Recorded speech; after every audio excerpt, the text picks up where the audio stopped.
चलिए भैया, हम गायक बाल्कीलाल, घर फुलरिया, थाना मगेर, जिला छपरा, सारण बिहार।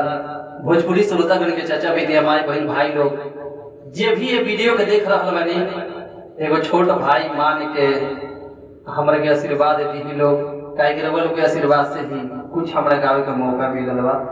और कौन स्टूडियो हो? दिलदार रिकॉर्डिंग स्टूडियो पारसा में बाटे। और इतने हमरा मिलता गावे खातिर बहुत भगवान से प्रार्थना शुभकामना खातिर कि हमरा के रउआ लोग सपोर्ट करी और हम आगे जाए। देखिए एगो गाना बाटे,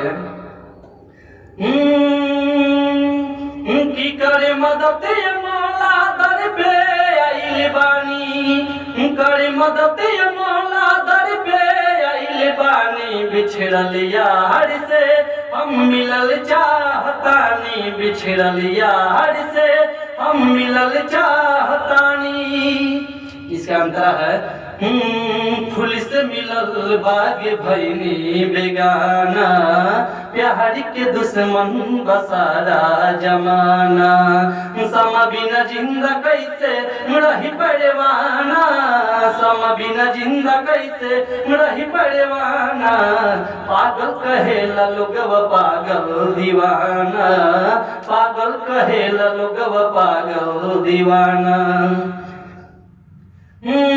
करे मदद ये मौला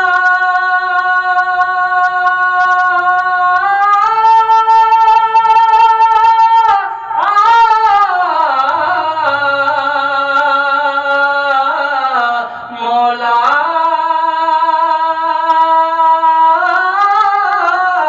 मौला करे मदद ये मौला दर पे आइल बानी, करे मदद ये मौला दर पे आइल बानी, बिछड़ल यार से हम मिलल चाहतानी, बिछड़ल यार से हम मिलल चाहतानी।